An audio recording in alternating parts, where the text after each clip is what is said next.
Julle dink ons sien julle nie, né? Maar asof julle op daar in die bed, wat julle daar lekker lê met die koppie koffie. Bly net daar, is tyd vir jou hoogtepunt van die week. Ons kyk vandag saam met die veelsidige aktrise en sangeres Stephanie Baartman, wat sommer baie eisters in die vuur het. Goeiemôre. Môre, Dawie. Baie welkom. Ek sien vreeslik uit om te hoor oor al daai dinge waarmee jy doenig is. Dankie, is lekker om hier te wees. My agbare kollega, goeiemôre. Môre David, sy is aan die brand. Jy gaan met mooi kers vashou, hoor. Stephanie, jy is die mooi rooi nooi vanoggend. Baie welkom. Hallo. Vandag gesels ons oor jou wintervelroetine in leefstylsake met Dr. Judy. James Kemp is hier om oor die nuus te praat en in finansiële sake kuier die mense van SAVF weer hier. Môre Leon. Goeiemôre. Hartjie, Ek sien, liefie. ja. Jy, ons weet nie, maar dis oukei. Ek sien jy bring die liefde. Dis sy. Dis fantasties. Dis Wat 'n voorgereg. Ons kyk vandag in die sake fokus veral na die vervaardigingssektor in die Wes-Kaap as ook 'n paar ander sakebedrywighede. Salonia. Môre Leon. Ai man. Môre Charlene, jy lyk pragtig. Baie dankie. Julle, ek bring vir julle pragtige herfsweer hierdie naweek. Ons het nog 2 daggies oor van herfs en dan is dit winter. So, geniet dit maar terwyl hy nog hier is. Nou met die komende winter in gedagte rekening is nodig om so vetlaagie op te bou, né, Corlie? Goeiemôre, wat eet ons? Goeiemôre, by my kry altyd kos. David, so ek sal werk aan daai vet van jou. Nou, goeiemôre vanuit my bitterlekker kombuis waar ek vir julle vandag nog koningskos gaan maak. Ek deel vanoggend een van my gunsteling middagete onthaalresepte. Warm tuisgemaakte roosterkoek met 'n romerige biltongpatee en saam met 'n glas Saronsberg Provenance Shiraz het jy niks meer nodig nie. Ja, so laat ons afskop oor na weersake met my kollega Salonia en daarna ons landbougesprek en die week kuier Christian Griesel van Cortiva hier by ons.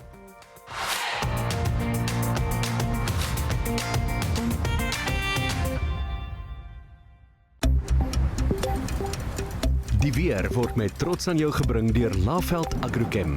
Saam boer ons vooruit. Môre julle, dis ek Salonia met weersake en ons kan uitsien na 'n mooi herfsweer naweek. Saterdag na 'n mistige oggend in dele van die Wes en die Suid-Kaap asook KwaZulu-Natal gaan dit meestal sonskyn wees oor die binneland met aanlandig vloei wat ligte reën gaan inbring oor die oostelike plateaurand en dele van die Laagveld. Voor hierdie front gaan dit weer mistig wees Sondagoggend oor die Weskus en die Oeverberg met miskolle in KwaZulu-Natal as ook in die Laagveld waar misreën ook kan voorkom. Dan teen die middag is dit gedeeltelik bewolk oor die binneland as ook oor die noordooste. Meestal ligte winde gaan die naweek oor Suid-Afrika waai met net 'n matige suidewind langs die Weskus. Die wind draai noordelik oor die Noord-Kaap met 'n matige noordoostewind langs die Ooskus. Teen Sondag begin daardie noordoostewind fris waai tussen Durban en Oos-London met winderige Sondagmiddag met 'n winderige Sondagmiddag oor die westelike binneland. In die noordooste is dit gedeeltelik bewolk met miskolle in die valleie en net motreën moontlik langs die oostelike plateaurand met maksimum temperature rondom 20 grade. Teen Sondag is dit warmer in Limpopo met 25 in Phalaborwa en Musina en steeds motreën moontlik in Mbombela terwyl Gauteng gedeeltelik bewolk sal bly. Saterdag is dit ook mistig aanvanklik met wolke oor KwaZulu-Natal en ligte reën wat oor die noordelike kus kan voorkom. Sondag is dit sonnig en droog in die Vrystaat, asook in Noordwes met mistige toestande in KwaZulu-Natal en ligte reën is moontlik oor die verdere noordelike gebiede. In die Oos-Kaap is dit Saterdag mistig aanvanklik in die valleie met 'n matige noordoostewind langs die kus. Sondag het ons bergwindtoestande wat vir ons lekker warm weer langs die kus gaan bring met 24 grade in Gqeberha. In die Wes-Kaap is dit Saterdag mistig aanvanklik langs die kus, die Oeverberg en die Oeverstrand met middagtemperature bo 20 grade.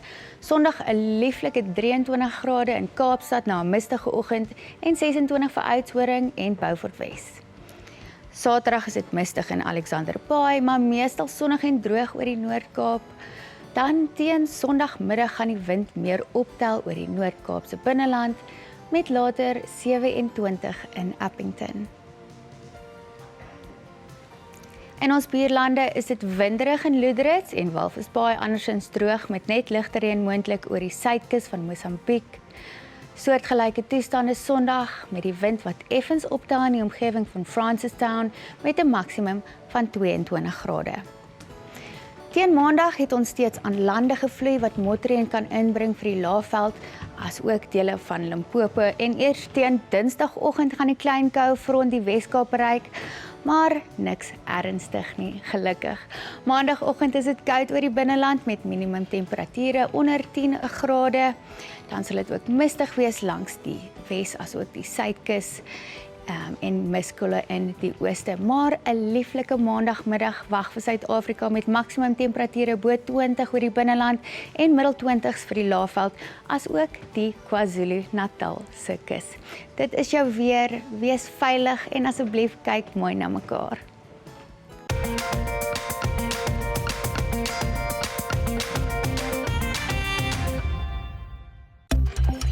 Landbounuus word met trots aan jou gebring deur Laveld Agrochem. Saam boer ons vooruit. Nou, Corteva gewasbeskermingshoof in Suid-Afrika se naam is Christian Giesel. Goeiemôre en baie welkom. Ja, goeiemôre Dawie. My apologie. Ja. Dat ek jou naam vroeër verkeerd gehad het. Weer wat is Corteva AgriScience? Ja, so Corteva AgriScience is 'n redelike nuwe maatskappy, so 6 jaar in bestaan, maar as 'n mens terugkyk na die nalatenskapmaatskappye, het dit eintlik al 200 jaar terug ontstaan. En dis 'n groep maatskappye wat dalk beter bekend is vir die kykers onder Pioneer, Pannar, so as 'n mens nou dink, as jy see toe ry Desember maand of Paasfees, dan sal jy gewoonlik by die mielielande verbyry en die plakate sien, so dit vorm deel van die groep van maatskappye, maar dan het ons ook 'n gewasbeskermingsafdeling wat die vorige DuPont en Stoller groep van maatskappye insluit. Nou, hoe maak julle seker dat Corteva se dis 'n lang woord, gewasbeskermingsoplossings, nou, dat dit tred hou en inpas by die behoeftes van die boere in die land? Korrek, ja, so ons moet altyd seker maak dat ons boere volhoubaar kan boer, en dit is natuurlik belangrik as 'n ontwikkelingsmaatskappy dat ons altyd nuwe tegnologie mark toe bring. En met nuwe tegnologie fokus ons veral op nuwe basters wat regtig kan voortbly om die opbrengs te lewer wat ons produsente benodig om winsgewend te wees, maar dan ook die gewasbeskerming wat dan verseker dat die gewasse natuurlik hulle volle opbrengspotensiaal kan bereik, sodat peste en pla nou nie die opbrengs nadelig affekteer nie. En dan het ons ook 'n biostimulant besigheid nou onlangs gekoop, en dit is eintlik 'n baie interessante besigheid waar ons kyk na hoe ons die gewas se fisiologie kan verbeter, en dus ook verder die opbrengs kan lig vir ons produsente. Jy sê julle stap saam met die boer op die grond, op die land. Julle loop saam met hom. So watse behoeftes is daar op die plaas en wat doen julle om seker te maak dat julle werklik aan die boer bied wat hy werklik waar nodig het op die plaas? So vir ons is dit baie belangrik om nuwe tegnologie mark toe te bring. So een van ons tegnologieë wat ons nou onlangs ontwikkel het is 'n biologiese middel. So dit is 'n bakterie wat natuurlik in die natuur voorkom.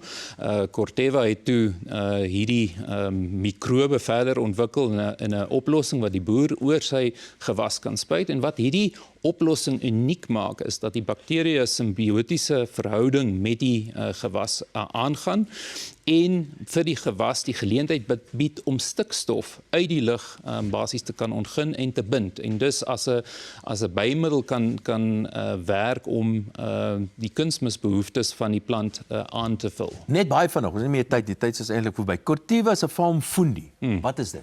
Ja, so met al hierdie tegnologie moet ons natuurlik dit verpak in 'n opsie wat verteerbaar is vir die produsent. En die Farm Fundi is 'n bemarkingsvoertuig sowel as 'n toep wat ons aanbied om daai inligting vir die boere te kan gee. Baie interessant. Christian Giesel, Corteva se gewasbeskermingshoof in Suid-Afrika. Dankie dat jy vanoggend by ons indraai gemaak. Ja, baie dankie Dawie. Oor na kuiersake met Charlene en sy gesels met Stephanie Bart.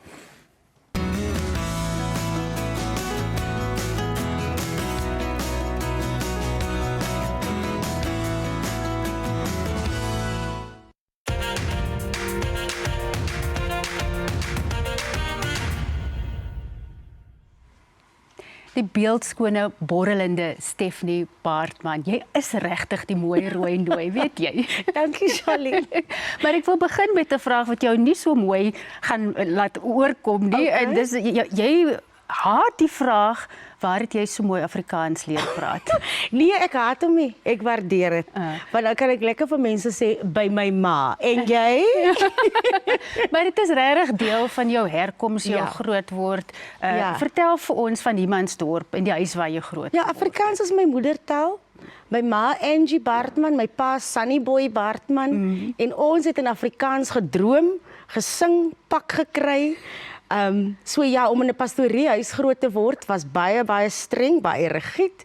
Ons mag nie eers enige ander musiek geluister as dit nie gospel is nie. Net Guy Korsten. Ja. En partykeer Lorika Rao. Ja, maar anders net gospel. So dis hoe ek groot geword het. My ma hulle was baie streng, maar ek het 'n wonderlike kinderlewe gehad, ek moet sê. Ja, maar om in so 'n pastoriehuis nou groot te word, dit ook beteken jy's eintlik maar van vroeg al op die verhoog en in die kollig, want jy's nou die pastoor se kind, so jy moet jou gedra. Jy moet 'n voorbeeld stel. Het jy jou gedra? Altyd tot universiteit, dus hulle mos nou nie meer daar nie.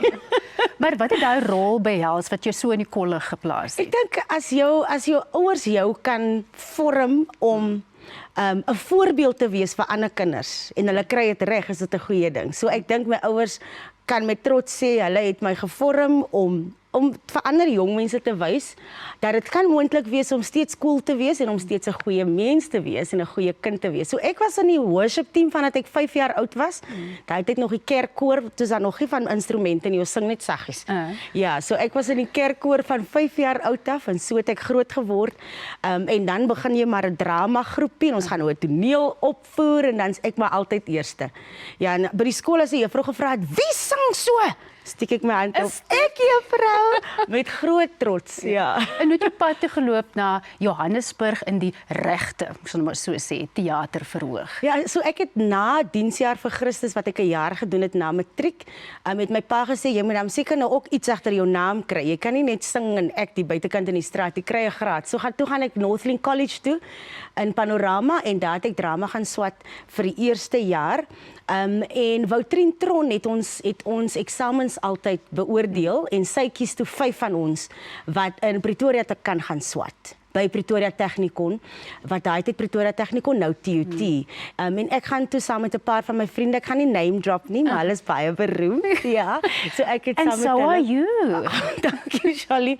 Saam met hulle gekom Pretoria toe en dit is toe waar my karier regtig begin het.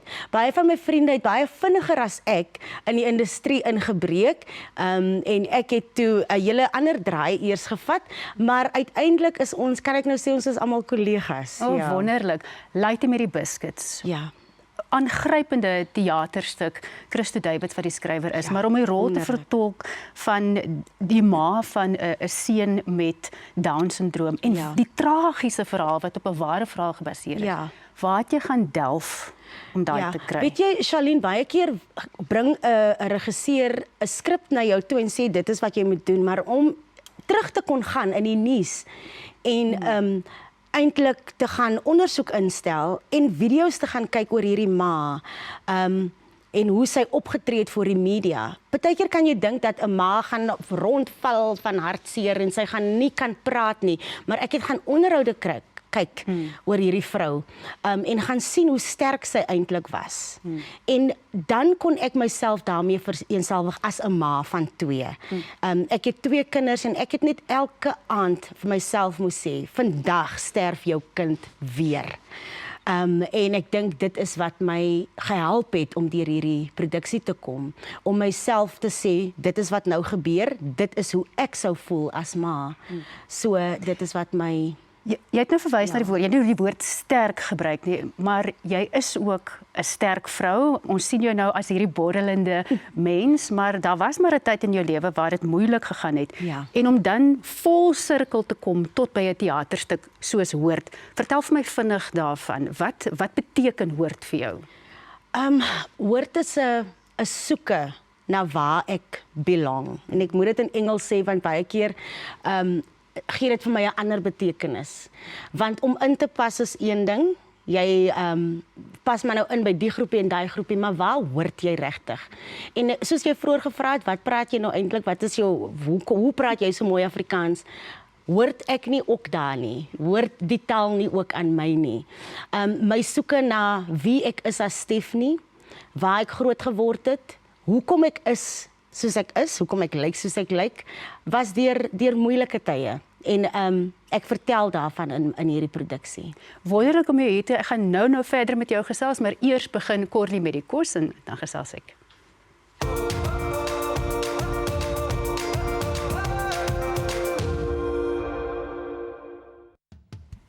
Nou roosterkoek moet eintlik op die kole gedoen word, maar vandag wys ek jou myne werk heerlik in die oond ook.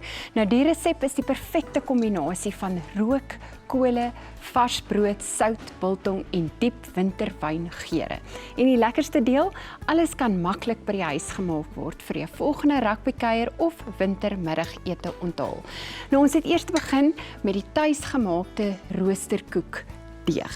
Nou daar's iets besonders aan vars brood oor warm kole. Dit maak onmiddellik enige winterdag beter. Nou in 'n groot bak, 'n mengbak, berei jy jou sagte deeg voor. Volg net die stappe op my resep.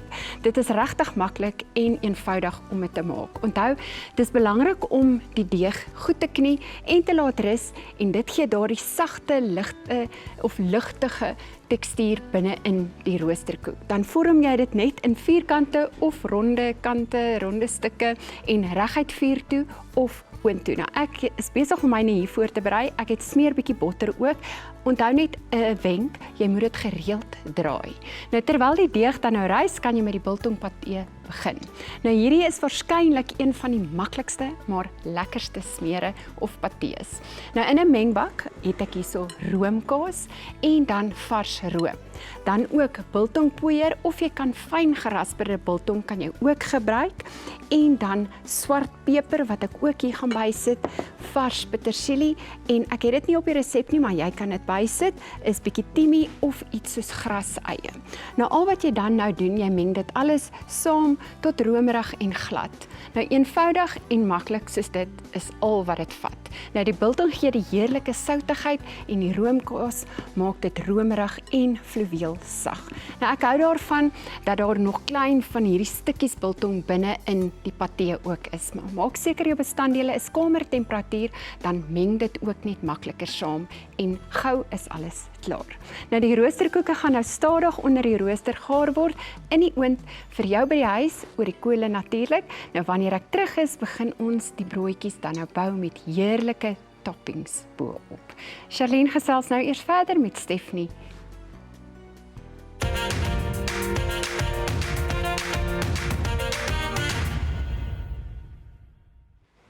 Ek gesels verder met Stephanie Baartman. Stephanie, jy het ons gevat aan die konsep van bekend wees tussen ja, maar julle is nou kollegas en hulle is baie beroemd.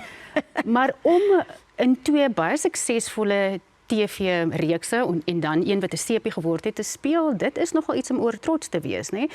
Voel jy nou maar jy is bekend en hanteer mense jou asof jy nou bekend is? Ja, dit hang af waar ek gaan, Charlene. In sekere dele van die land waar daar meer Engelse mense is, sal hulle nou nie weet wie ek is nie. Maar dan loop ek nou weer in Menlyn of in Brooklyn of in na by die Atterbury Theater, dan weet hulle hier's Letty nou of daar's Bibi. Ek word steeds Bibi genoem en ek neem glad nie aanstoot nie. Maar wie bly jou grootste aanhanger? My ma en my pa. Ek het dit gedink, ja. Vertel bietjie vir ons, wat doen jou ma as sy jou oor die radio hoor, want jy bied ook jy's ook 'n radioomroeper. Ja, ek het onlangs op RSG begin en ek sê altyd vir mense moet nog nie luister nie, gee my nog so 'n jaar. Ja, so dan sou my ma heel eerste SMS stuur. Nog voor die SMS-lyn oopgegaan het, dan sê sy, "Haai, maar hierdie nuwe omroepertjie van julle is dan oulik." Regtig 'n trotse ma. Ja. Die rol in Getroud met Rugby, waar het jy gaan soek weer vir verwysings om daai rol te vertolk? Kyk, Want jy moes leer swem en jy kon nie swem nie. Nee, ek kon nie. Dit is nou diepe waters Ag, wat diepe moet waters, swem, ja. Maar in Getroud met Rugby, toe ek die rol van Bibi gespeel het, het hulle gesê die karakter moet soos die Boeboe van Vetkoek Paleis wees, 'n baie ditsie blond. En ek gaan toe vir die audisie as een van die rugby vrouens. En hulle kyk so na my en hulle sê, jy lyk nie soos 'n rugbyvrou nie, lyk jy jy oefen nie. Hulle het nie so gesê nie, maar ek neem aan. Maar toe gaan ek vir die audisie en ek het een stel hare aan, week, en ek gaan die volgende keer vir die callback wat ek nie verwag het nie, toe het ek my hare verander. En hulle sê toe, okay, jy is baie veelsidig. Jy kry die rol van die salon-eienaar met die naam van Bibi. En dit is hoe ek daai rol gekry het. Maar ek wil net gou vir jou vra oor daai aspek van veelsidigheid. Wat sommige mense sal sien, ons het nou gegrap en begin met waar praat jy so mooi Afrikaans, waar het jy geleer om so mooi Afrikaans te praat. Maar daai aspek van veelsidigheid kom eintlik van al die dinge wat soms 'n bietjie seer gemaak het en hoe jy gevorm is in jou herkoms, maar kyk wat het dit vir jou nou gebied. Ja, absoluut. Kyk, daar was al 'n tyd in my lewe, ek hou nie daarvan om voor te loop met hierdie storie nie, maar ek dink dit is een van die belangrikste aspekte van wie ek is. Na my dogtertjie se geboorte, sy was omtrent so 9 maandjies oud, toe haar pa my die eerste keer geslaan het. En as 'n kind van 'n huis waar daar gepreek word dat jy moet geloof hê en daar's niks wat die Here nie kan regmaak nie, het ek geglo hierdie kan gefiks word en ek het gebly. En dit het toe aangegaan tot die geboorte van my volgende seentjie, my seentjie Duma. En hy was 4 jaar oud toe ek éventueel besluit het, die slaan was nou genoeg en ek gaan nou nie meer verder gaan nie. So ek het op 'n punt gekom waar ek voor die polisiestasie gestaan het, nêrens hier om te gaan nie, ek bly in Johannesburg, my ouers is in Humansdorp, wat doen ek nou?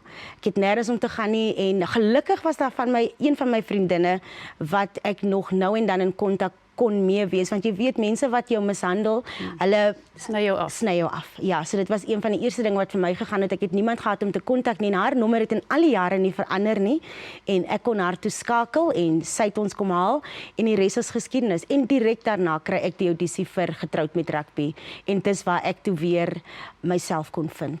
En dit het vir jou 'n landskap oopgemaak, 'n emosionele landskap oopgemaak binne jouself wat jy uit kan put, waar jy hierdie wonderlike spel vir ons kan gee. En nou lê die wêreld insluitend Turkye, maar Leon kan daaroor met jou gesels vir jou oop. Baie dankie dat jy met ons kom gesels en dat jy hierdie storie met ons gedeel het. En ek is seker daar's net een woord wat vir jou oor jou lewe geskryf staan en dis genade. Dankie. Leon gesels ook en sing later met Stephanie, maar eers is dit tyd vir die Sake Fokus.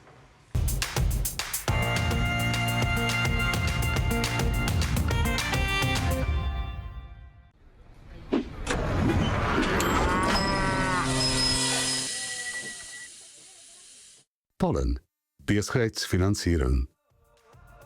Dis tyd vir ons Sake Fokus. Vandag kyk ons na 'n paar suksesvolle besighede in die Wes-Kaapse vervaardigingsbedryf en ons skop af met Diemersfontein Wines, want onthou, wyn is een van die lekkerste dinge wat in die Wes-Kaap vervaardig word. Ons almal weet dit. Daarna TechnoServe wat spesialiseer in elektroniese ingenieursdienste en dan gesels Dawie met Koert Kutse van Wealth Masters Club. Diemersfontein Wine and Country Estate buite Wellington is bekend vir hulle oorspronklike pinotage, 'n koffie-sjokolade pinotage. Dit was eers 'n vrugteplaas, maar in die jaar 2000 is besluit om 'n wynkelder te begin en so is die bekende wynhandelsmerk Diemersfontein Wyne gebore. Hulle maak uitstekende wyne wat jou sal laat smag na meer en jou 'n loyale Diemersfontein wynliefhebber sal maak. Hulle is ook bekend vir hulle pinotage on tap fees, waar jy pinotage direk uit die vate kan drink. Die volgende pinotage on tap geleentheid is op 10 Oktober, so maak 'n nota daarvan. Verder is hulle kelder bekend vir die bekoorlike plattelandse gasvryheid van hulle lieflike gastehuis en natuurlik die watertandgeregte by die restaurant. 'n Nuwe braai-restaurant maak ook binnekort daar oop. Diemersfontein Wyne. Kom ervaar hulle wêreldklas wynreeks en plattelandse gasvryheid. TechnoServe is in 1991 gestig as 'n EPC wat in die elektriese en elektroniese ingenieursdienste bedryf werksaam is. Vandag het die TechnoServe groep uitgebrei tot 7 gefokusde afdelings oor 9 besigheidseenhede in die Wes-Kaap en Gauteng en neem bykans 200 permanente werknemers in diens. Die groep fokus op die bou van langtermyn vertrouensgebaseerde verhoudings, waarvan die beste voorbeeld is dat sy heel eerste kliënt, 'n groot gieteystervervaardiger, vandag nog 'n kliënt is. TechnoServe is 'n geïntegreerde groep met omvattende oplossings. Hulle afdeling sluit in elektriese en elektroniese ingenieurswese, outomatisering, lae en medium spanning elektriese dienste, hernubare energie, kraggehalte en EV-laaiers. Die TechnoServe groep se verbintenis tot uitnemendheid en innovasie dryf elke projek wat ons aanpak. Hiermee sien ons kliënte as integrale vennote in ons reis. Van klein besighede wat unieke oplossings benodig, tot grootskaalse kommersiële en industriële bedrywighede wat daarop gemik is om doeltreffendheid te maksimeer, verskuif ons die grense van innovasie saam met ons kliënte. Ons bedien met trots sektore soos voedsel en drank, vervaardiging, vervoer, mynbou, landbou, gesondheidsorg en ander. Die Leroux Groep is die trotse produsent en uitvoerder van meer as 3 miljoen kartonne tafeldrywe en steenvrugte jaarliks in energie-intensiewe kommersiële bedryf.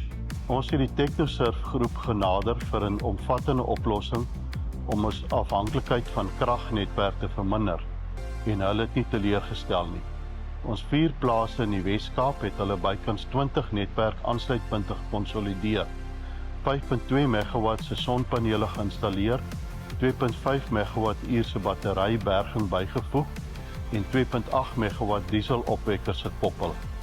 Alles beheer, gemonitor en geïntegreer in geoptimaliseerde mikronetwerke. TechnoServe, gereed om in jou energiebehoeftes te voorsien regoor Suid-Afrika en verder. Kurt Coetzee is die stigter van Wealth Masters Club. Kurt, goeiemôre. Goeiemôre dan. Baie dankie. Lekker met jou te hê. Wat is hierdie Wealth Mastery System en hoe verskil dit nou van ander finansiële opleiding? Dit is 'n stelsel wat ek ontwikkel het in 1996 alreeds met die hulp van 'n baie slim regsgeleerde van Pretoria Universiteit. Ek mag nou nie sy naam noem nie, maar hy het my gehelp om 'n stelsel uit te werk waar volgens ons mense se kan help om welvaart te skep met gespesialiseerde trusts. Ja. En welvaart wat kan oorgaan na elke generasie, die volgende generasie sonder enige koste of boedelkoste of iets van die aard. En ja, dit is in kort wat die Wealth Masters Club is. So, ons leer nou gewone mense, of ons help gewone mense in die klub nou om hierdie metode uit te leef en hulle self hulle welvaart te bou. Nou, gewone mense werk baie keer baie hard. Ek meen, nog steeds kan hulle nie welvaart bou nie. Ja. So wat is die groot fout? Wat doen mense? Ja, dit is 'n mindset ding as ek nou die Engelse woord kan gebruik. So dit is ook iets wat ons ontwerk. Ons ek praat byvoorbeeld op baie geleenthede waar sulke mense is wat nou daar so ander redes. So waar ek 'n kans kry, probeer ek die ouens se gedagtes 'n bietjie verander. Ja. Dat hulle net 'n bietjie dink aan iets anders. Jy weet, ons het almal groot geword met die idee en wat ons by ons ouers kry is boedelbeplanning is die enigste ding, jy weet, in daai klas en nou. Nou dit het 'n plek definitief, maar mense verwar dit met welvaartskepping. En so om hard te werk, vir geld, vir kontant te werk, gaan jou nie ryk maak nie. Die punt is jy moet 'n punt bereik waar jy nie meer hoef te werk en meer geld maak as jy gewerk het. Nou, maar wat is daai praktiese dinge? Praktiese strategieë wat 'n ou kan implementeer om inkomste en welvaart dan oor tyd op te bou. Ja, jy sien dit gaan oor daai beginsel van veelvuldige inkomstestrome. Soos Warren Buffett sê, as jy nie veelvuldige inkomstestrome het nie, dan gaan jy dan is jy een salarischeck weg van bankrotskap. So ons leer vir mense om hierdie dinge te skep. Maar nou moet jy onthou, die mense wat ons leer is nie almal sakemanne of iets van die aard nie, of sakevroue nie. Daar's mense wat ook 'n gewone werker is. En hulle dink hierdie dinge is net vir ryk mense, tot ons vir hulle vertel hoe maklik dit is. So wat ons doen, net om 'n voorbeeld te gee, ons leer vir hulle hoe om intreevlak meentuise te koop, die huurder se geld te gebruik om die bank te betaal en dan die goed byvoorbeeld en die goed gereeld te herfinansier en nog te koop. Maar jy weet, jy voel nou absoluut, soos hulle sê, down. Jy's in hierdie ding vasgevang, jy kan nie vordering maak nie. Ek meen, wat is daai eerste stap? Daai eerste ding wat jy kan doen om uit hierdie gat uit te klim?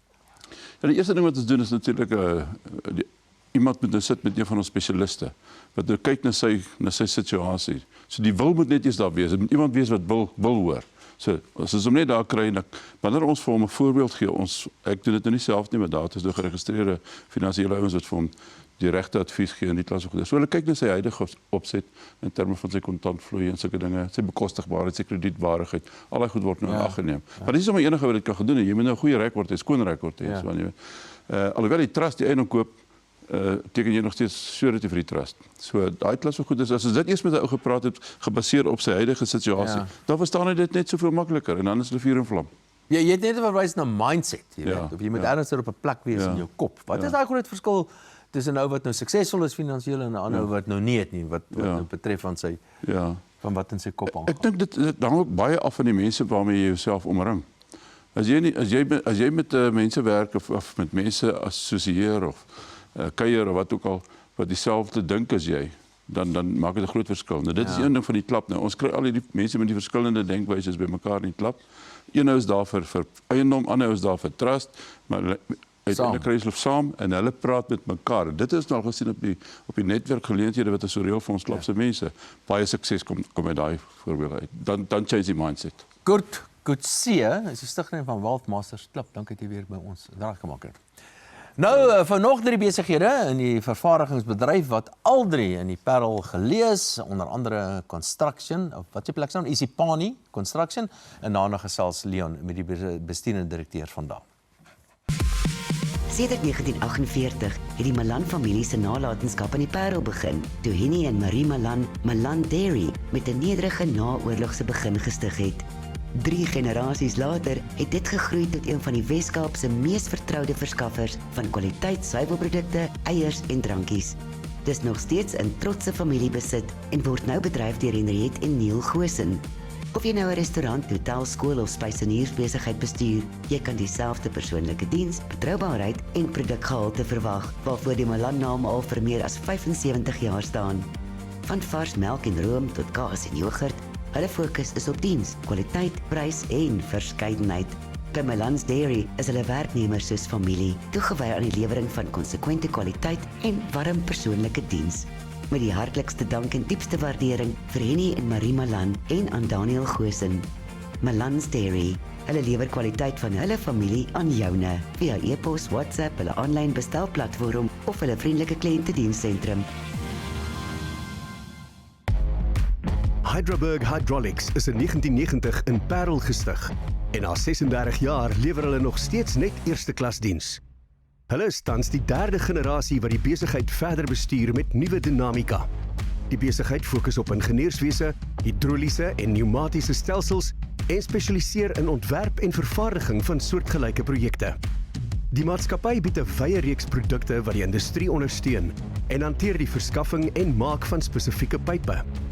Met 'n vloot van 22 voertuie en 49 personeellede bied hulle volledige dienste met hidroliese en pneumatiese oplossings op of buite perseel. Hydraberg bied ook 'n wye reeks produkte om so 'n beter diens te bring aan kliënte. Hulle het onlangs begin met 'n meganiese voertuigafdeling om die industrie te ondersteun. Die groep beskik oor jare se ondervinding, so maak gerus kontak vir 'n kwotasie. Hydraberg Hydraulics. Televerkope is ook beskikbaar en hulle bied ook 24/7 365 dae bystanddiens. Isipani Construction is 'n bou- en siviele kontrakteur wat spesialiseer in kommersiële, kleinhandel, industriële, regering en groot residensiële konstruksie. Met meer as 60 jaar ondervinding en 'n uitgebreide portefeulje van suksesvolle projekte agter hulle, het hulle die bronne en kennis om projekte van enige waarde en kompleksiteit suksesvol te voltooi. Hulle fokus is altyd op die lewering van uitsonderlike resultate vir kliënte, maar hulle toewyding gaan verder as konstruksie self. Dit gaan oor die bou van gemeenskappe en die ondersteuning van betekenisvolle beleggings wat kliënte reg oor die Wes-Kaap maak. Elke projek wat gedoen word, skep werksgeleenthede, bemagtig gesinne en dryf plaaslike ekonomie aan. Van kleinhandelsentrums tot fabrieke en verspreidingssentrums, van hospitale tot skole en residensiële en ontspanningsruimtes, is Isipani trots om met kliënte saam te werk om groei te bevorder en die streek te verryk. Isipani Construction bied 'n 5 jaar tydperk vir latente defekte met 3 toegewyde spanne wat nasorg lewer. Met meer as 1100 voltooide projekte behoort hulle jou volgende konstruksievernoot te wees. Isipani Construction het ons vir Wynand Smit hier, bestuurende direkteur. Goeiemôre Wynand. Goeiemôre. Baie welkom hier by ons. Ja. Vertel ons oor die naam Isipani, waar kom dit vandaan, wat beteken dit? Ja, so Isipani is begin as 'n familiebesigheid in 1960, bekend gewees as van 'n sluiskonstruksie en op 'n kol toe ons die laaste van 'n sluisfamilie het uitkoop in 2012 ons die naam verander het. En ons het 'n interne kompetisie geloods en een van ons Khoza sprekende werkers het opgekom in die naam. Beteken om in 'n span te werk. Ja. En as jy al die I's uithaal dan bly jy met span hoor. Ja. So dit het goed gewerk en ons lese is spanwerk bou kwaliteit, so alles het lekker uitgewerk. En is duidelik in julle projekte, watter tipe projekte spesialiseer julle in? Ons doen enigiets behalwe losstaande huise.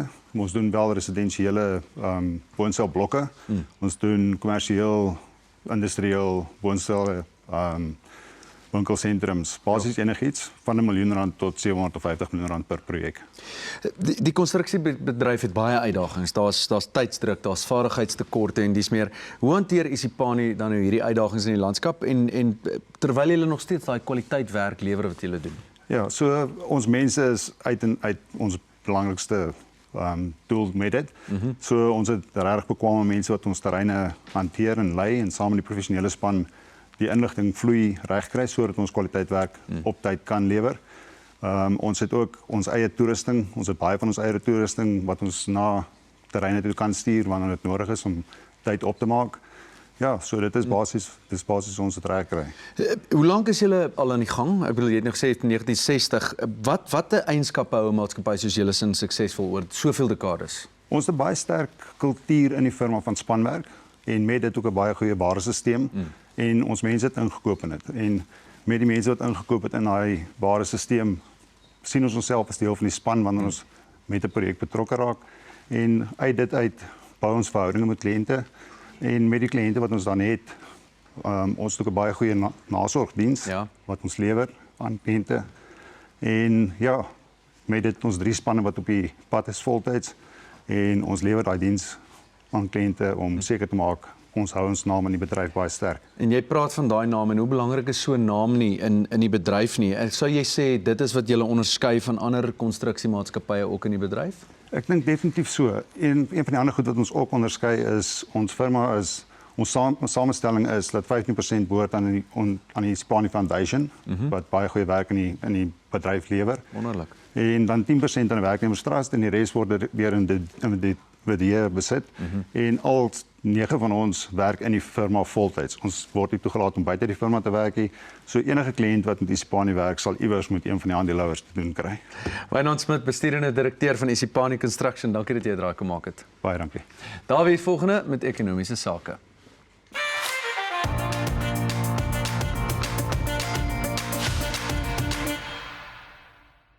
SAVF is die nuwe ontwikkelaar by die Oogaftree Leefstyl Landgoed in Mokgopong, Limpopo, waar reeds 500 wooneenhede is.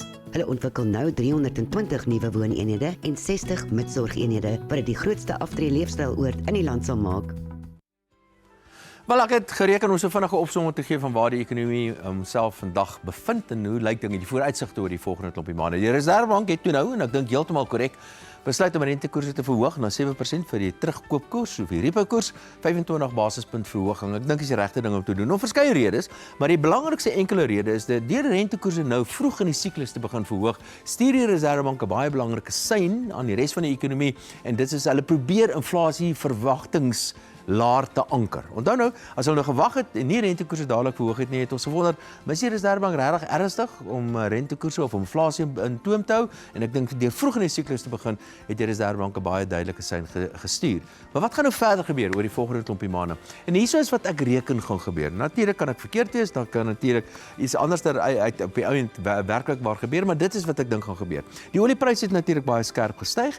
Dit druk inflasiekoers op, onder andere, dit gee vir jou 'n hoë basis wat die inflasiekoers aan bereken. Want inflasie word bereken 'n jaar op 'n jaar gelede. So ons het nou 'n relatief hoë vlak vir inflasie en waarskynlik gaan inflasie nie hoog kan bly oor die volgende klompie maande. Maar die oliepryse het nou geleidelik begin daal. Hy staan so net oor die $90 'n vatjie Brentolie en ek het so 'n idee as vrede gaan uitbreek in die Midde-Ooste en die olie begin nou vloei, makliker te vloei, gaan die olieprys verder afdryf en oor 'n jaar se tyd of so kan ons baie maklik die olieprys sien ver onder die $70 vir 'n vatjie Brentolie. So twee goeters gaan 'n effek op inflasie. Die hoë basis, dis 'n tegniese ding en natuurlik die lae olieprys self. En dit beteken baie goeie kans dat die inflasiekoers skerp gaan daal oor 'n jaar of so se tyd. En dit gaan ruimte skep vir die Reserwebank om eintlik dan rentekoerse baie te verlaag.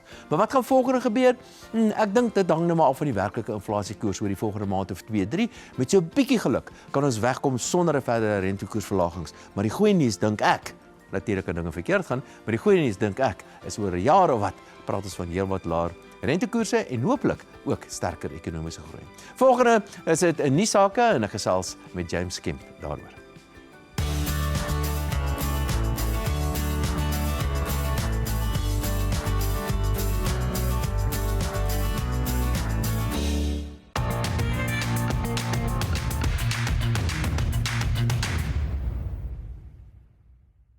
En nou, die koning van versekering. By King Price gaan dit oor koninklike besparings met 'n premie wat by jou begroting pas. Dis slim karversekering wat jou meer laat oorhou. King Price. Ons nuuspersoon James Kemp. Hallo James. Dawie, is lekker. Dankie. Hier's 'n paar lekker interessante dinge aan die gebeur. Ek dink Everton. Ja. Ek meen dit is werklik 'n groot ding, né? Dis 'n belangrike tussenverkiesingsuitslag wat ons daar gesien het. Hierdie afgelope Woensdag was daar 2 belangrike tussenverkiesings om van kennis te neem. Ewersin Mafeking, ANC het 75% van die steun daar gekry. Dit was voorspelbaar. Die een wat niemand sien kom het nie was Everton waar die ANC voorheen diep in die 50% van die steun gekry het. Hulle steun het teruggesak na 32.1%. Die DA het 32.3%. Dis 8 stemme meer op hulle verenig, maar vir die heel eerste keer in die geskiedenis, in die post-94 politieke geskiedenis, het die DA daarin geslaag om 'n wijk te wen wat in die algemeen as 'n township wijk beskryf word, waar daar nie een wit kiezer waarskynlik hulle kruisie agter die DA se naam getrek het nie. Het die DA deur daardie swart plafon gebreek?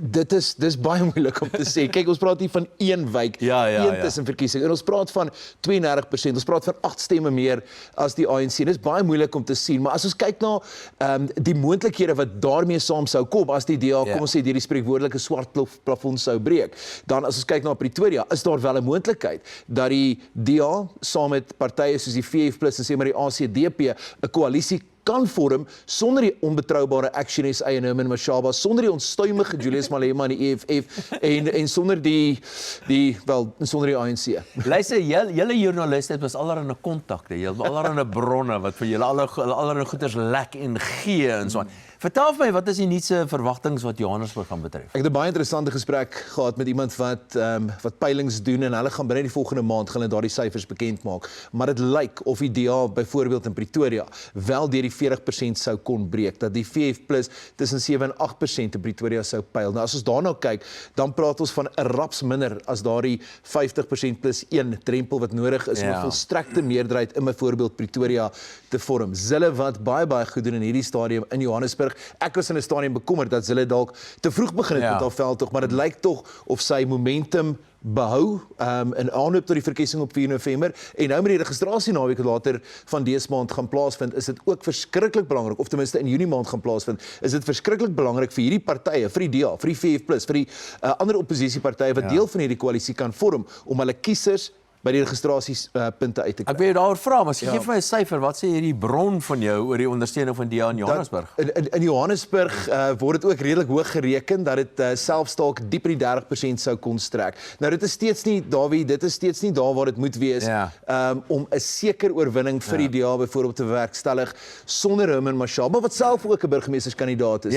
Sonder hom, sonder die ANC nie. So dinge in Johannesburg lyk nie in die stadium so rooskleurig soos wat dit byvoorbeeld in Pretoria lyk nie. Daar's baie potensiaal in die stadium. Gepraat van registrasie, mense is nog onseker oor die registrasieproses. Hoe moet 'n ou gaan te werk gaan om te registreer? Goed, daar's nou registrasie naweek wat later in Junie maand plaasvind, die by die 20ste Junie rond wat dit plaasvind. En jy kan na jou naaste stemlokaal gaan, jy vat jou groen ID-boekie saam, daai streepieskode ID-boekie of jou ID slimkaart of wat ook al jy het. Jy kan ook egter deurlopend op die OVK se webblad seker maak van jou registrasie en dan die registrasieproses ook daar doen. Dit is elections.org. Laat ons nou stuur daai faktuur vir die OVK vir daardie bemarking. Net 'n vinnige een. Hier was nou die, wat noem jy dit, ontploffings? Ontploffings in Woolworths gewees. In Pretoria en as daar nog een gewees. Ja, Vrydag skielik nog een in Praller Plein in Bloemfontein, Praller Square. So dis nou 2 bomaanvalle. Wat baie interessant is, waar hulle verwys na ploftoestelle. Baie interessant is dit vind vroeg die oggend plaas. Niemand word beseer nie. Dit lyk of dit baie strategies beplan word hierdie ontploffings. Waaroor dit presies gaan, watter boodskap gestuur moet word en wie daarvoor verantwoordelik is egter in die stadium nou nog onduidelik. Maar dit raak nou nogal wel, daar is nou 'n tendens. Dit was Menlyn, Pretoria, toe nou Prallerplein en Bloemfontein en die VS ambassade daar het nou ook 'n waarskuwing uitgereik na die bomaanval of die ploftoestel in Pretoria waar hulle mense waarsku oor hierdie wat beskryf maar kan word as potensiële terreuraanvalle. Ja, iets om oor baie bekommerd te wees. James Kemp, dankie dat jy weer by ons 'n draai kom maak het.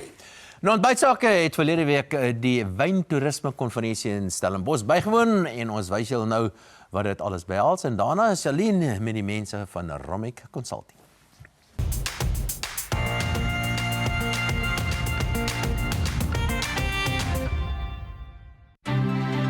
Die 10de jaarlikse wyntoerisme-konferensie het by Cavalli Estate in Stellenbosch plaasgevind, onder leiding van die One Point Group, met die fokus op die toekoms van wynbestemmings, hoe wyntoerisme meeding, verbind en voortduur. Ja, hierdie tyd van die jaar, Mei maand, is daar twee gebeurtenisse in Stellenbosch en omgewing wat van kardinale belang is vir die wynindustrie. Twee geleenthede wat na verskillende sektore kyk. Die eerste een is waar ons vandag hier is, by die SA Wine Tourism Conference, aangebied deur One Point. En dan volgende week is dit die SA Wine Summit. En Ontbytsake is trots om deel te wees van beide van hierdie. Want dit is vir ons belangrik om deel te neem en blootstelling te gee, want ons het 'n baie gevestigde belang binne in hierdie sektor spesifiek. Die One Point Group is 'n geïntegreerde media en adviseringsbesigheid. En ons het die wyntoerisme geïdentifiseer as een van die snel groeiendste industrieë in Suid-Afrika met ongekende potensiaal. En dit pas mooi in by wat ons kan bied vir ons kliënte in die wyntoerisme omgewing. It's incredibly difficult for wineries to make money out of just making wine. The wine is, as I said, very much part of it. It's a cornerstone to wine tourism. But it's actually the venue. It's the experience. It's the tasting room. It's the restaurant. It's the cellar door sales that get driven as a result of that. DTC sales, so direct-to-consumer sales of wine, are far more profitable because you're cutting out the wholesaler. So having a relationship with the customer and building that relationship is the most important part of what a winery can do. Hierdie jaar is American Express betrokke met die borgskap vir die SA Wine Tourism Conference en ons is baie excited om hier te wees. Dankie. Agritourisme is 'n baie belangrike deel van die landbou en ons as Netbank wil dit graag ondersteun. Ons sien baie goeie groei in die agritourisme bedryf en dan spesifiek in die wyntoerisme bedryf. Ja, wyntoerisme is al reeds omtrent 20% van die waarde van die totale wynbedryf. En vir ons as Netbank wat 'n wesenlike blootstelling aan die bedryf het, maak dit net sin om as ankerborg betrokke te wees. Die SA Wine Summit is 'n jaarlikse byeenkoms waar die wynbedryf bymekaar kom om die hartklop van Suid-Afrika, globale tendense en verbruikerstendense sowel as die toekoms van wyn te bespreek. Ons kry tipies van die voorste denkers in die bedryf bymekaar om hulle insae te deel oor die veranderende landskap waarin wyn funksioneer en mense kan as 'n reël dapper gesprekke oor die toekoms van wyn verwag. Hulle kan 'n onmiskenbare Suid-Afrikaanse energie en 'n propvol agenda verwag by 'n SA Wine Summit. Kry jou reg vir groot nuus rondom wyntoerisme, sover dit Ontbytsake se toekenningsaand in September aangaan. Ou bekendes hier op Ontbytsake, Michael Erasmus en Henrico van den Berg van Rami Consulting. Ons het dit oorweeg dat julle sommer net self praat, maar dit sou vreemd wees, dan sit ek net hier. Ek moet minstens 'n paar vrae. En alles is vanoggend blou. Matchy. Matchy. Michael, kom ons begin by jou. Ons weet krag word nou net duurder. Vertel vir ons, hoe lyk die statistieke oor die laaste paar jaar? Ja, wel, as jy gaan kyk, ek het redelik gaan kyk na die statistieke op internet, firmas wat die statistieke doen vir 'n lewe en dis nie baie rooskleurig as jy gaan kyk wat die laaste, kom ons sê van 2008 gebeur het nie. Ons krag is al letterlik 10 maal meer vanaf daai tyd. So dis 'n verhoging van tussen 600 en 1000% in die laaste 15 tot 20 jaar. As ek net my persoonlike statistieke vat, ek's 'n ou wat hou van syfers en 6 jaar terug toe ons die nuwe huis ingetrek het, was ons krag vir dieselfde hoeveelheid verbruik, het ek so, kom ons sê tussen 800 en 1100 rand betaal. Dis nou 5.500. Ja. So obviously, dis wat dit sou wees. Ek het so laat raai gesit.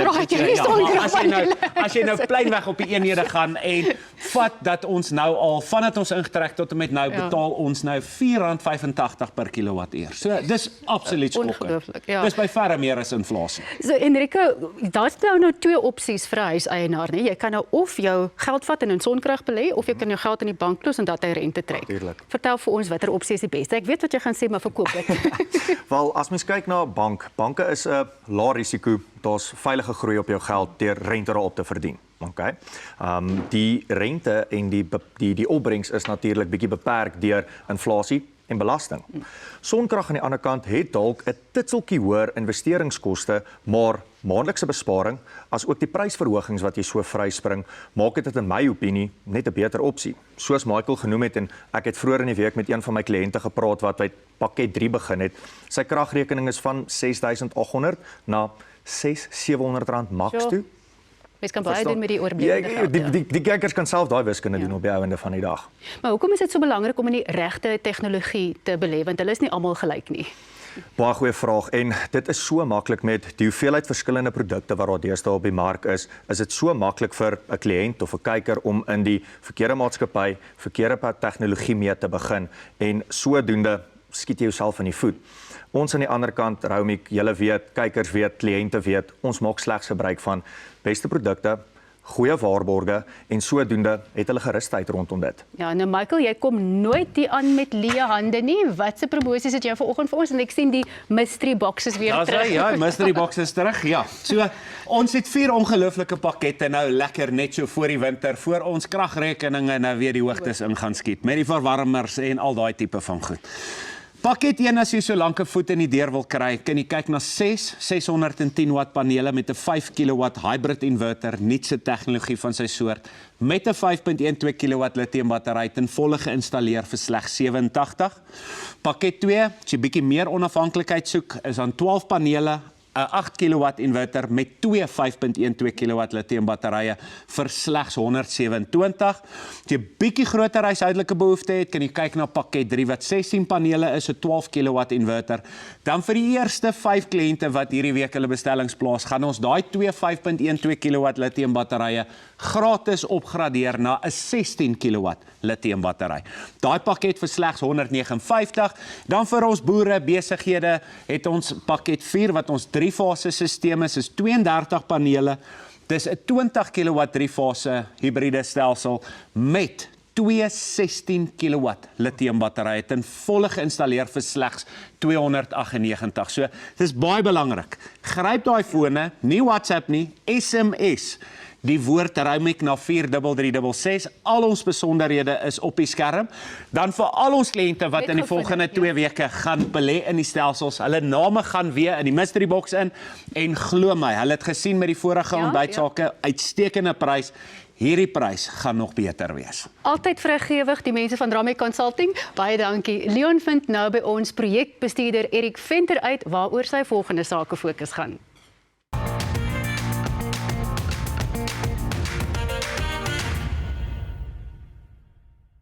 Een naam is nooit net 'n naam nie. 'n Naam, 'n reputasie word gemeet nie aan wat dit sê nie, maar aan wat dit doen. Beskerm jou besittings en verseker jou finansiële toekoms. Kontak ons. Die besige man homself, Erik Venter, is hier. Môre. Môre Leon. Lekker om jou te hê, hoor. Dankie. Vertel vir ons, waar gaan jy volgende? Of wat gaan jy doen volgende? Kom stel dit eens. Leon, jy weet ons kerk se mense is ons maar lief om buite rond te hardloop. Jy weet, as ons nou nie 'n bok gaan skiet in die veld nie, dan gaan hardloop ons die Kommerits of ons gaan duik daar by Sodwana bietjie in die water. So ons is besige mense, jy weet, om dit te doen het ons natuurlik 'n 4x4 nodig. Ons het 'n off-road sleepbandjie nodig om 'n bietjie in die Kalahari te gaan rondry. Daar's baie besighede wat hierdie mense nou graag wil bedien. So ek wil graag met daai besighede gesels. Hulle moet sommer 'n bietjie skakel, maak ons 'n plan met hulle, maak ons 'n mooi sake fokus en ons wys vir die mense wat hulle doen, hoekom hulle doen, waarom hulle dit doen. So op die 22 Augustus is ons daar, gaan ons vir die land wys hoekom hulle daai besighede moet besigheid doen. Hulle gaan verseker kontak sommer vir Erik nou vir uitstekende televisieblootstelling net hier op die ontbytsake. En Erik, sterkte met die Kommerits. Ek sien jou daar.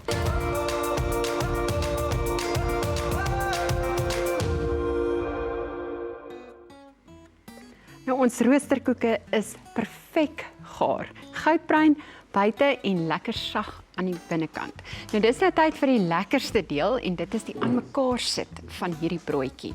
Jy sny heel eerste die warm roosterkoek oop in die helfte. En dan smeer jy nou botter aan beide kante. Nou die hitte van die brood laat die botter dan sommer onmiddellik smelt. Nou, ek hoop julle kan dit sien. Kyk hoe mooi beautiful sag en gaar is hy aan die binnekant.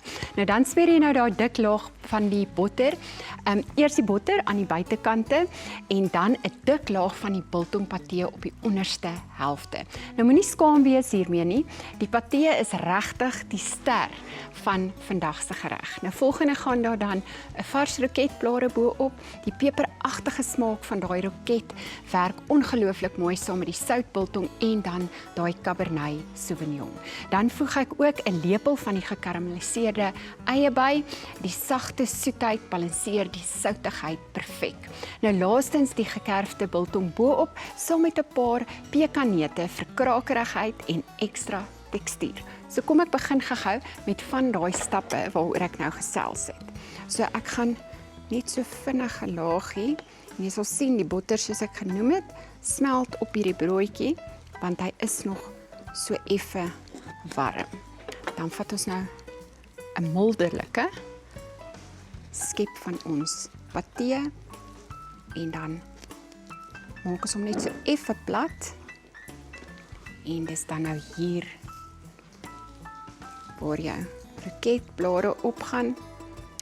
En dan volgende gaan ek nou dan van daai gekarameliseerde eie bo-op sit. Nou ek hou daarvan dat hierdie broodjie verskillende lae van romerigheid het, sout, soet en bros het. Jy kan dit as 'n gewone broodjie bedien of selfs as 'n oop broodjie maak vir 'n meer luukse onthaalstyl. Nou ek gaan nou die laaste broodjies begin afrond en wanneer ek terug is, wys ek julle die laaste stappe en hoe ek dit graag bedien vir die perfekte winteronthaal. Nou onthou om te bespreek vir Leon se vertoning volgende week in Pretoria. Nou hier is die besonderhede weer, daarna is hy en Stephanie aan die beurt. Is jy al geraak deur die oordadige gebruik van verkleinwoordjies? Tassietjie, baadjie, boeksakkie, potloodjie. Is dit tot jou argwaan as iemand nie die dubbele ontkenning gebruik? Nee, moenie nie die nie gebruik nie. Het jy waardering vir musiek en komedie? Ag, en ek vra hom toe so om te kyk na my middelarea, hy sê toe, "Jep." Dan is Leon Grob se nuwe musiek en komedie vertoning, Sê dit soos dit is, net vir jou. 6 Junie, Be Love Klein Theater Pretoria Oos. Kaartjies by tiksap.co.za.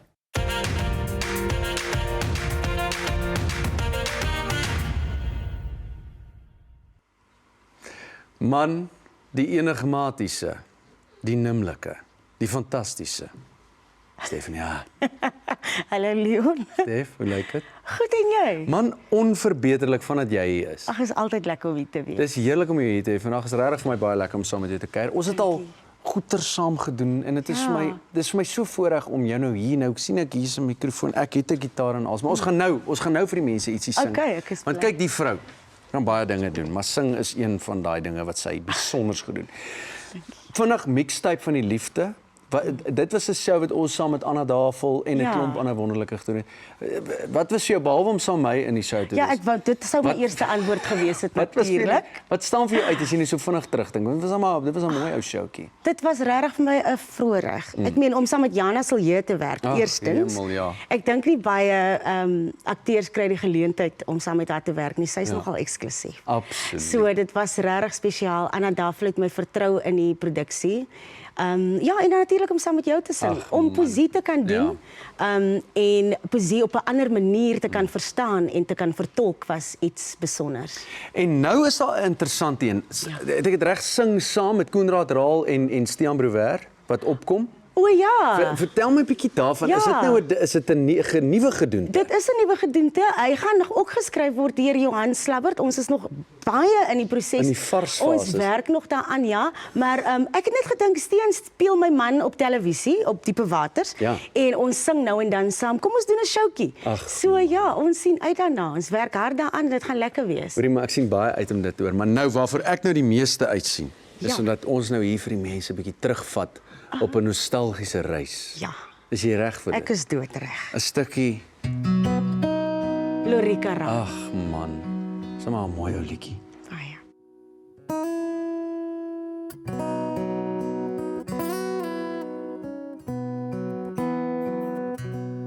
My oom se motor is 'n ou masjien. Hy maak dit vol met die se in die lande as hy ons kon sien. My oom is oud en ek is skaars 13. My oom drink koffie en my tannie tee. Ek vra oor die reën en hy sê ja nee en hy drink soet koffie met sy een oog toe en hy praat weer oor die 3 van mannetjies. O stuur ons net so bietjie reën, my oom met 'n tent vol dieselien en sien my pa en sien my ma en my oom op sy plaas in Afrika. Maar my oom het gesukkel op die plaas, want die son was te warm en die reën te skaars en die man van die bank het net sy kop geskud, want my oom, ja my oom was te diep in die skuld. En as jy in die oggend deur die lande stap, hoor jy nog sy motor met sy klak, klak, klak. Maar my oom, ja my oom, se oos nou albei toe. In sy brief stuur hy groete aan mannetjies roep. O stuur ons net so bietjie reën, my oom net 'n tent vol dieselien en sien my pa en sien my ma en my oom op sy plaas in Afrika.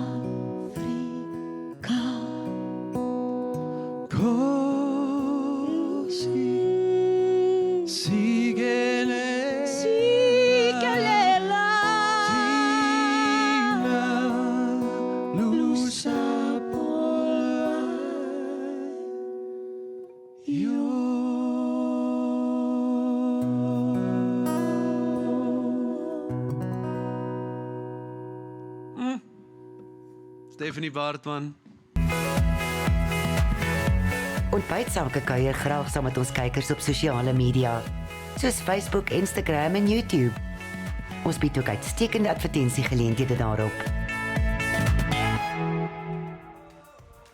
Indien jy 'n sake-eienaar of bestuurder is of bemarking doen vir besighede, dan is hierdie nuus net vir jou. Ontbytsake bied gratis inligtingsessies aan saam met ons uitvoerende vervaardiger Louis McLaren en ons eie Davie Rood. Hulle gaan met julle gesels oor ons planne om AI of kunsmatige intelligensie in te span om jou besigheid sterker te bemark en wil julle graag self ontmoet. En daarom nooi ons julle uit na die informele geselsessies wat op 3 en 4 Junie in die Kaap en Pretoria plaasvind. Dit is volgende week, so maak 'n nota.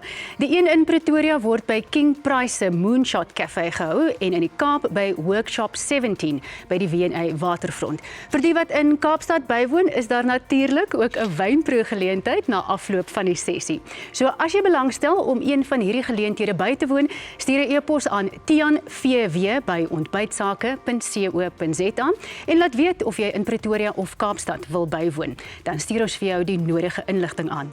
'n Mens kan nie meer bekostig om AI te ignoreer nie. Maak dus 'n plan en vind uit hoe dit vir jou besigheid van waarde kan wees.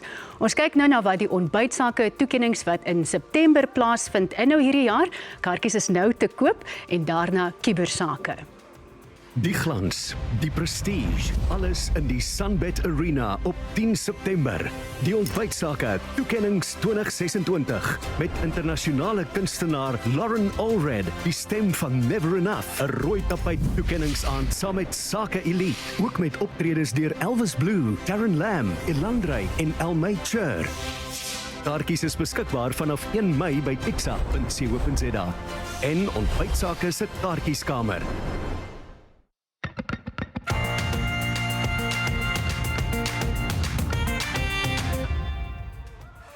Welkom by Kiewersake, waar ons daar deesdae net so lekker gekuier word. Dis altyd lekker om van julle te hoor, soos Anne Gous wat skrywe. Dankie, was 'n goeie program, soos altyd natuurlik, en die kos lekker gewees, so ek raak sommer honger vanoggend. Laat sy vir ons weet. Ja, as jy hom so kyk, verlede week het die entrepreneur Divan Botha natuurlik hier by ons gekuier en Zelda Izet Nel Kap. Wat 'n lekker naam. Het laat weet, Divan ken sy storie. Daar's te min mense in ons land met sy kennis. Mooi op die oog nou ook, sê sy. Wat van my en Dawie? Afgevul. Nou, so van verlede week se program gepraat, vir die van julle wat dit misgeloop het, en of ander rede of nie televisie het nie, wat ook al. Jy kan dit op ons YouTube kanaal gaan kyk, dis die eerste donderdag net na die eerste uitsending. So gaan kyk om gerus daar, al ons volledige programme is daar beskikbaar, sowel as aparte segmente wat uitgesny is. So gaan kyk sommer nou en dan subscribe jy sommer daar. Dis verniet, gratis. Nou eers oor na finansiële sake en daar wie gesels met die mense van SAVF.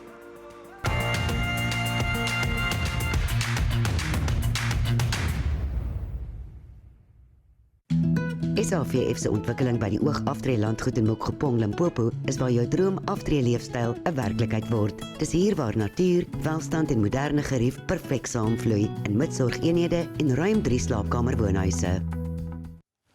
Mense van SAVF en is Graeme Peppler, hy's die president. Graeme, dis jy daai ene, né? Dis Helena Maria Skool, sy is die hoof van bemarking en dis Irene hierdie. Dis Irene. Goeiemôre ook en julle baie welkom. Môre dan. Graeme, julle is betrokke, SAVF is betrokke by die oog gewees daar in Limpopo. Hoe so?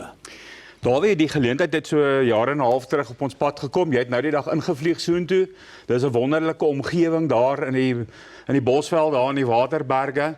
En die geleentheid was om nog 400 eenhede daar by die huidige 500 toe te voeg. Ja. En uit te bou daarop. Ons gaan nog 'n sorgsentrum daar opsit, 'n geheuesorgsentrum ook, mediese sentrum.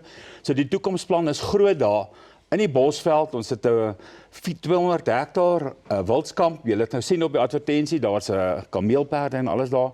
Dis 'n lekker omgewing en jy sal onthou die swembad hoe hy gelyk het. Hy lyk nog so, ons gaan bietjie verander aan daai swembad, ons gaan bietjie verander aan die saal.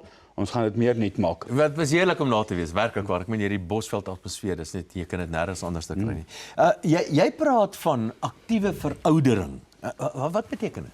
Dit is basies dat ons moet seker maak dat mense in so 'n oord regtig aktief bly, maar hulle moet ook geestelik skerp bly en hulle moet emosioneel gesond bly. En in die natuur wat ons daar het, kan ons seker maak dat daardie interaksie tussen die individue en die fisiese aktiwiteite gemeng word. Ons praat van biofilie. Dit is waar die natuur en die mens en die gesondheid so saamsmelt. En daar is dit werklik so, Dawie, jy weet, enige iets van 'n boekklub, bordspeletjies, maar dan ook meer aktief, jou fietsryers, jou jukskei, die lyndanse.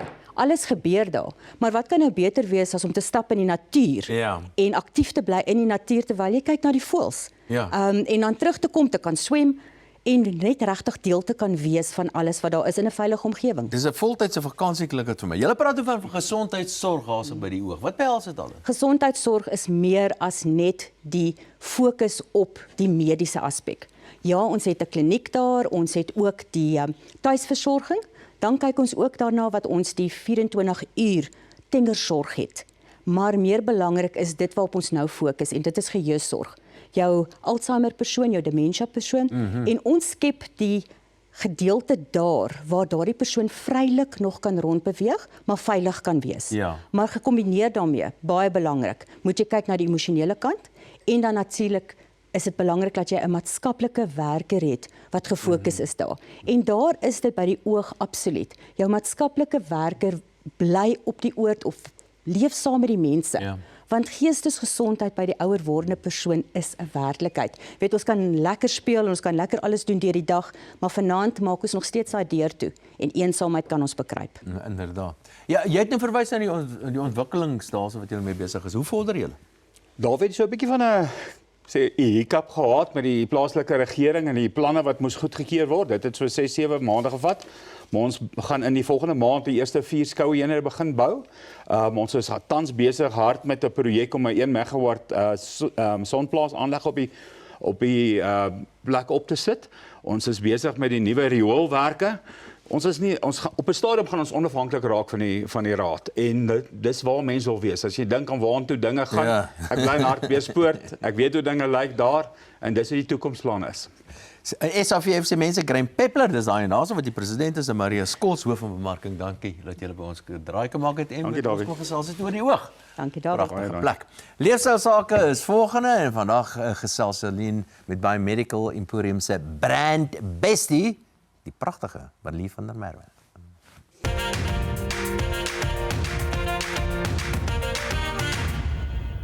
Jou vel is so uniek soos jou vingerafdruk. En Biomedical Emporium se oplossing is so uniek soos jy. Klinkklare wetenskap beskikbaar uit die liefde vir jou vel. Regte mense, regte vel, regte wetenskap. Marlie van der Merwe, die brand bestie van Biomedical Emporium. Wat is dit? Brand bestie. Is jy sommer net die beste ding wat hulle wil wys omtrent Biomedical Emporium, want jy is pragtig. Ag, dankie. Ek voel net nee, ek dink dit is Biomedical is die beste ding wat nog met my gebeur het. Maar basies wat ek doen is ek probeer hulle produkte uit waar hulle opgewonde is en probeer verstaan hoekom en dan kyk ons hoe werk dit vir my en dan gesels ek met ander mense daaroor. Dis winter en die res van ons het krokodilvelle, maar nie jy nie. So wat doen jy met Biomedical Emporium se produkte? Sorry, ek haat die winter. My vel haat die winter. Ek word onmiddellik bloedrooi en ek dink waar dit gaan is dat ons het almal jou velversperring wat bo op jou epidermis lê. Ons het almal daarom geleer van epidermis. Ek mag daai woord gebruik. In biologie het ons dit geleer. En dit hou alles buite wat moet buite wees en binne wat moet binne wees. Maar daai versperring breek af in die winter. En dan verloor jy vog en jy kry inflammasie en dit is tog die twee goed wat eers te gaan in die winter, jou vel lyk dof en rooi. So dit is baie slim om in die winter bietjie jou rotine aan te pas. So eerstens die Luminous Milk Cleanser is nog steeds 'n reiniger vir jou vel, maar hou nog steeds die vog en jou vel se natuurlike olies binne. En dan wat ek sou doen is voordat jy jou vogroom aansit is om die collagen serum te gebruik. Kollageen is ons almal se vriendin. Okay, maar dis dan nou stap 2. Ek kan net tot by 3 tel. Ek weet en wonderlik, is dit nie amazing nie? Daar is 3 stappe en dit is dit. So dan na dit voel ek is die superhero van Biomedical Emporium vir hierdie winterroetine is die peptide therapy. Wow, ja. Hy het ook Vitamiin E en hy het peptides in en basies wat hy doen is hy beskerm jou velversperring wat ons nou net oor gepraat het en hy's anti-inflammatories. So daai rooiheid wat mense op jou vel kry is iets wat hy adresseer en dan ook dit daar's weefselherstel. So hy's die hele tyd besig om jou vel weer op te bou, die skade wat klaar gedoen is. En dan kan jy hoef nie, maar jy kan 2 keer 'n week kan jy hulle HA Contour Mask gebruik. En dan Okay. So net 2 keer 'n week 4 stappe, daarom nie elke dag nie. Exactly. En dit is net as jy jouself 'n bietjie wil bederf en dit is intense hidrasie, dit help met jou vel bietjie opferm en dit help met die elasticity van jou vel. En dit is so eenvoudig soos dit. Ja. Nou, moet mense in die winter ook nog dink jy sonroom gebruik? Doen jy dit? Absoluut. Ek dink dit is iets wat ek nooit sonder my huis uit mee loop nie. Ek het een in my handsak, ek het een in my kar oral. Dit is iets wat 'n mens altyd moet gebruik want al is dit daar buite bewolk, is daar nog steeds skade wat jou vel aangerig kan word. Wanneer mense vergeet in die winter natuurlik jy is meer vir die verwarmer of vir die kaggel, die lug is droër, so alles droog van self uit. So behalwe die gesigsroetine, wat doen jy nog? Drink jy meer water? Wat is daar? Drink jy hulle kollageen? Want ek weet hulle het ook 'n wonderlike reeks produkte wat dit betref. Ja, so ek sou definitief sê kollageen aanvulling is altyd goed en om mooi na jouself te kyk. Maar ook kyk 'n bietjie na al die koffie wat jy drink want dit is nou winter, so dit is moeilik. 'n Mens wil meer warm goed drink. Maar ek dink tog op die ouene is die antwoord om maar gereeld in te gaan as jy kan vir ekstra behandelings in die salon. En ek het al oor hierdie ene gepraat, dit is die glycolic acid peel. Dis 'n baie groot woord. Dit is nee, ek voel of ek nou op binnelanders is en mediese goed moet sê, maar basies is dit 'n baie saggense chemical peel soos wat mense van praat, maar vir my voel dit soos 'n vloekwoord as jy hierdie spesifieke behandeling beskryf want jy het niks downtime nodig nie en hy maak jou vel so mooi sag. So eers haal jy dit af en dan daarna dan kan jy die HA redermalization behandeling doen. En dit sit weer al die goed terug. Dis kollageen, dit is rehydrasie, al daai goed wat jy nodig het. En as jy regtig jou velle Laaste ding. unfair advantage wil gee, dan doen jy microneedling voor jy al hierdie goeders doen. En 1 keer 'n maand en pumps jou ankel. Dit werk vir jou. Baie dankie dat jy kom Dankie. kyk. Brand Bestie van Biomedical Emporium. Net gou 'n vinnige herinnering aan Erik se opkomende fokus en daarna maak Corlie vir ons die kos klaar. Ontbytsake projekbestuurder Erik Venter beplan 'n sakefokus met die tema sport 4x4 en buitelewe aktiwiteite. So as jy 'n besigheid het wat in hierdie sektore handel dryf, kontak vir Erik en kom wys ons wat jy doen. Dit word op 22 Augustus uitgesaai.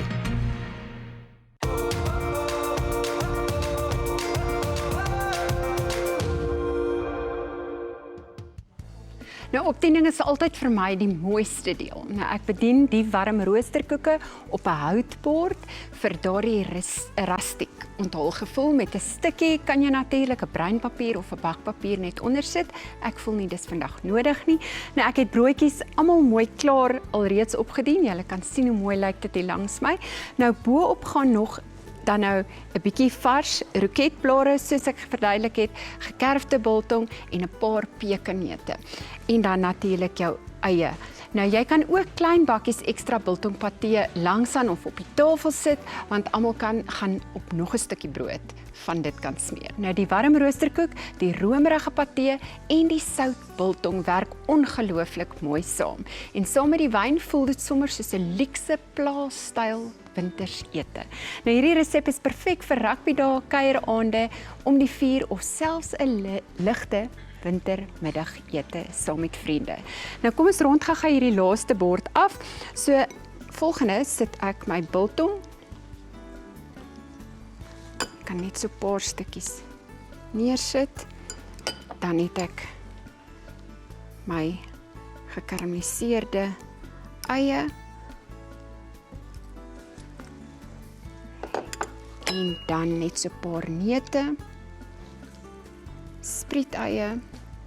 En dan, dis nie op die resep nie, maar dis sommer net my ekstra tikkie liefde, 'n bietjie basilie kruidpesto. En dan sit ons hom op. Nou julle sal met my saamstem, hierdie is die tande wat saam iets besonders word. Warm, vars roosterkoek, romerige biltongpatee en goeie Suid-Afrikaanse wyn. My resep sal op ons webblad beskikbaar wees. Geniet julle naweek, bly warm en sien julle volgende week weer in my Koningskos kombuis. Daai gesels nou met Stephanie Baartman, ons gas vandag.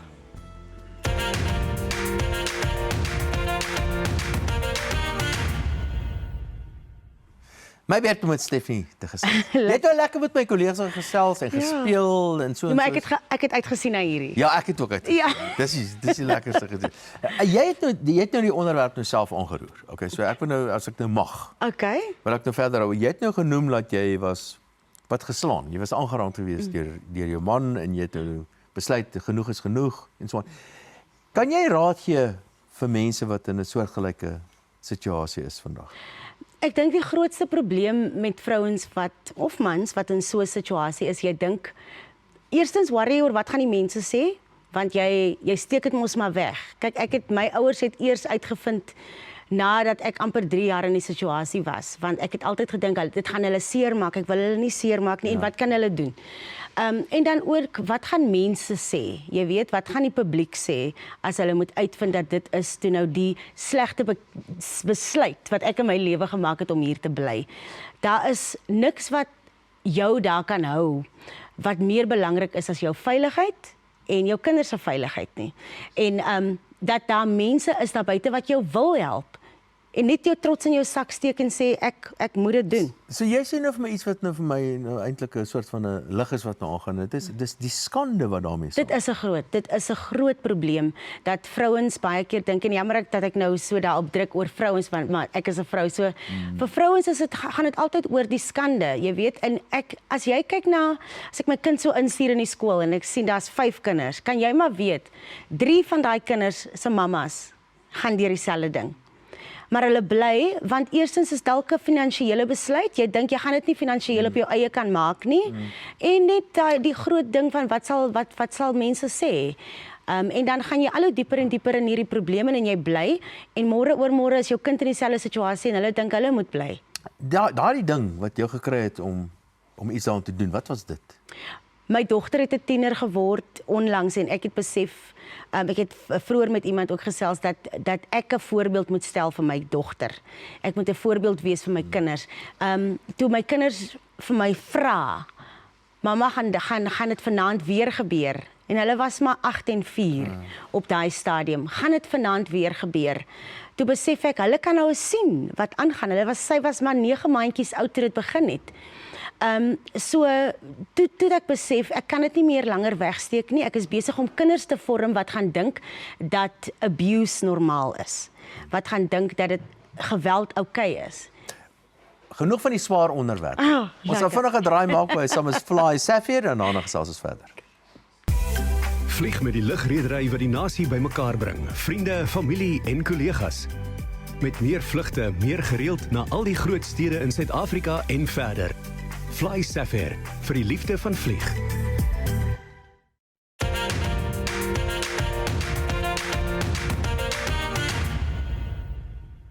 Stephanie Baartman, ek meen ons tyd is amper klaar. Vinnig wil ek by jou hoor. Vertel vir my van Gey. Soos ek vroeër gesê het, Gey Korsen was een van die eerste mense wat ons kon luister in die huis. Sy musiek was toegelaat enige tyd. En toe het Frans Swart van Lefra Produksies my genader en gevra of ek deel sal wees van hierdie produksie in ter ere aan Gey Korsen. En daar's 2 liedjies in die show wat ek doen behalwe die res, maar wat vir my regtig uitstaan. En wat is hulle? Algoabai, wat ek kon op my eie maak en ek geniet dit verskriklik en mense geniet ook my interpretasie daarvan en dan het ons 'n liedjie geskryf Ons Gey wat ook op YouTube beskikbaar is. So ons gaan nou die 27ste November, Augustus is ons by die Voortrekker Monument en ek sien baie uit daarna. Jy het nog gesê niemand moet nog kyk na jou of luister na jou op RSG nie. Ja. Nog nie. Nog nie. maar vertel my so vinnig net van dit. Ja, so hulle het my genader en vir my gevra, het jy al ooit daaraan gedink om radio te doen? En ek sê toe nee, ek het altyd gespeel asof ek op radio is, maar dit is nogal lekker.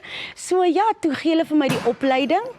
Ek het die nodige opleiding gekry en nou is ek elke donderdag aand van 6 tot 12 op RSG. Kan jy dit glo? Hou jy van radio? Ek geniet dit verskriklik nou. Aan die begin nie, want tegnies is jy op jou eie. Jy moet al die knoppies beman en mense dink dit is maklik en dit is nie. Dan kry jy al die kritisie van mense, kan hierdie persoon net ophou so flaf? Jy weet, hy wat jy so oor jou woorde val, maar hulle moet ook onthou, jy self met die knoppies ook besig. So dis nogal baie. En daar's 3 miljoen mense wat na jou luister. Nee. Ja. So dis nogal vrees aan die hand, hoor. Luister hierso, ek wil sê ons het vreeslik lekker saam met jou gekuier. Dit was lekker. Dit is my vrees aan die hand om te weet dat Stephanie Baartman ons gas is. Ag nee, Davie, maar lekker saam met jou gekuier. Maar dit is nog nie klaar met jou nie. Okay, nog nie klaar nie. Seker. Lekker. Is dit nou nie gaaf? Dankie vir ons draai kom maak het, hoor. Okay. Eet jou chippy. Mond vol. Ja, lekker, nee, uitgevang. Luister Stef, jy is 'n ster. En net soos hierdie Saronsberg wat ons jou saamstuur. En 'n bekertjie, ontbytsakke en 'n baie mooi wynsak van ons vriende daar by Boot and Rally. Mag jou ster nog helder skyn. Gesondheid. So voorreg om jou te hê. Dankie dat ek hier kon wees. Op Stephanie. Wat 'n groot dag. Ja, gaan hom vat. Julle kan dit maar doen. Volgende week is ons ateljeegas die akteur François Jacobs en ons vind uit wat die In die Bos fees die jaar aanbied. Gaan jy in die bos toe? Gaan jy in die bos toe? Leon kan nie nou antwoord nie. Ek sien jou daar, Ja, nou Corley loop mooi hoor. Die roosterkoekie werk in die oond. Werk hy in die oond. Ek was bekommerd, maar toe bewys ek ons nou. Koekburger. Nou is dit 'n koekburger. Ek gaan nou maar so maak en probeer om so van Hallo mense. Mama, jy